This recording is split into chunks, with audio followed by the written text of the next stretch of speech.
YouTubers, and welcome to another Doctor Who Classic Series action figure review.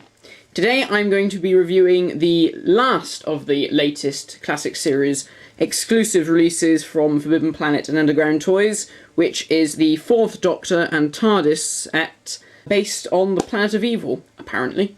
This arrived this morning on a Sunday with Royal Mail, which was quite a surprise. So that's why it's up sooner than expected. Now, there's not really that much to say, to be honest. It's the exact same release as we have seen in Wave 1, except that the jacket is now in more of a gloss type plastic, so there's more of a shine to it. The packaging states that this is the 4th Doctor as seen in the Planet of Evil, which is a complete load of rubbish. 1, the waistcoat's wrong, 2, the shirt's wrong, and 3, the cravat's wrong. They should have just said this is a season 12 4th Doctor. So that's crap, to put it bluntly. The other release with the 7th Doctor got a completely brand new repaint figure, and this one got sod all. Quite irritating, especially when it wouldn't have been that difficult to do. If we look at the figure, the jacket here is separate piece, and the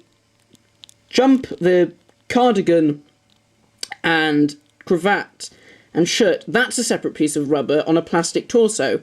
Basically, all they needed to do was take the jacket off, pull this stuff off completely, and swap it with the cravat and waistcoat and shirt on the Pyramids of Mars figure, and then put the jacket back on top. And it would have been perfect. I don't know why they didn't do that, but it's disappointing, to say the least. But, so if you're interested to see more about this figure, again, it comes with 2 heads. If you want to see more about this figure, check out my review of the 4th Doctor from Wave 1 that I posted a little while back. So let's move on to the TARDIS.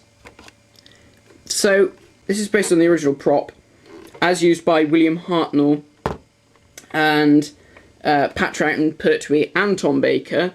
It then, obviously, it doesn't look anything like Hartnell's original, how it originally looked when Hartnell was in the TARDIS. That's because it just got changed and things over time.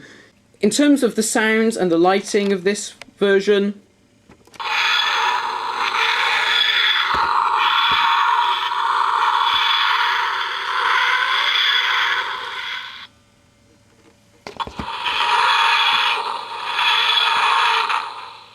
so it's exactly the same as the McCoy. It's the same sound, same 2 sounds and everything.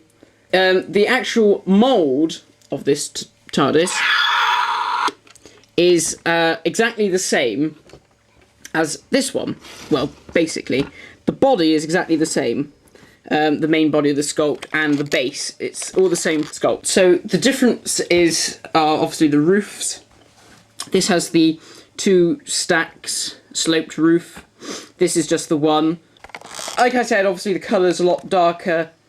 The signs around here are now black, as is this. The wording is also different.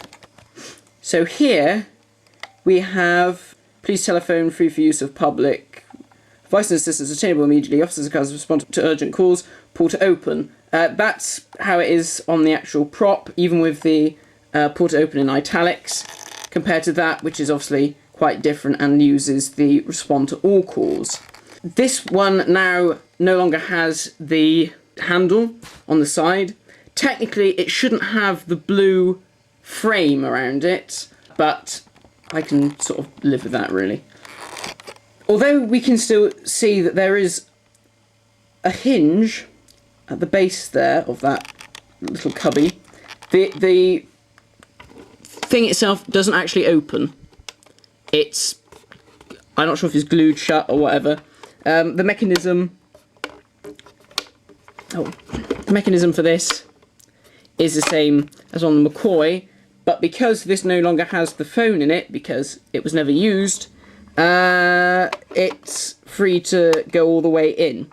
Again, there's no insert because there was no insert during the series. That's good.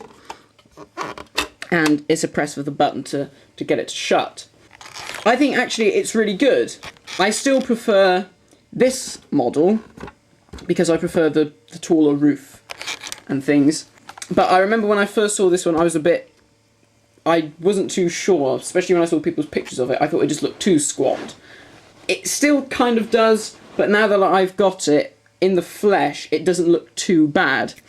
So this will be now taking the place of both of these will be taking the place of the money box version that I made. So if I just stick that one in between there. Now this was made to be based kind of on this one and kind of based on the Barry Newbury prop. This one actually does put me in the mind of the Newbury prop due to the sort of squatness of the look. It isn't, but it kind of is kind of reminiscent of that. The colour's not right if it was to be the Newbury prop. All in all, the money box actually was actually quite good in terms of scale. I mean, if it wasn't for the bases being too large, which is because of the mechanisms of the door, it probably would have been about this size. So actually, the money box that I customised so it was all empty inside actually works rather well. However, it has now become kind of obsolete. And then just for a comparison shot, here it is. So the blue of the old Tom Baker prop is obviously more similar to this new one. The roof is more similar to that one. And the wording is the same as on this one. The new series prop is really a mixture of the two. But like I said in the previous review for the McCoy box, I just don't like the fact that this one is very square, very fat and chunky, compared to that one, which is quite thin and nice, and that one, although it's squat, it's a nice sort of size. This one I just think's too big. However, I do like the light up windows and things. That's kind of cool. And of course, this one has all that going on inside. But that prop and that prop, they never had those things in the series. So that's just a comparison of the three together, roughly. So there we go. So all in all, I have to say I'm very pleased with the releases of the classic TARDISes. It's good that we've actually we actually have a classic TARDIS, and now that we have two, we have an 80s prop here that can be used with a season 18 Tom, although we don't have one, but it can be used with Peter, Colin and Sylve. And then you have this one here, which can be used with Billy, Pat and John and Tom. So we've got two props which basically fulfill all of the Doctors, which is kind of cool. Personally, I would like to see the release of a sort of more of a traditional William Hartnell box, white window frames, white door, St. John ambulance sign on it. That would be really cool, and I think that's probably the most likely one to be released next, if they do release one next, due to the fact that it's quite different from the others. However, the problem is Moffat has now turned this one into something quite similar, so I think the possibilities are slightly hindered on that front. So all in all, I think if you really want to go with just one of the sets, again, I'd say go with that one. You've got a brand new... Oops, I've dropped your umbrella. You've got a brand new variant of Sylvester McCoy in his season 26 costume. However, with this one, you only have the same old Fourth Doctor that just keeps being re-released time and time again. So, thank you very much for watching this review, guys. I hope that's given you some idea of the two different boxes, and maybe you can decide which one you would rather go for if you're more into this kind of prop like I am, which is more like the one that I've got in my garden. Then, yeah, I think that would probably be the best bet. Not that I don't like this one, but I just prefer the taller look as opposed to the squat look. My next review shall be either the Silver Nemesis Cybermen, which I think are out in July, so that's not long away. I'm getting 2 packs of those. And after that, I expect the next classic series release that I'll be reviewing will be the 11 Doctors Collector set. So, once again, thanks for watching, guys, and I shall see you in my next classic series review.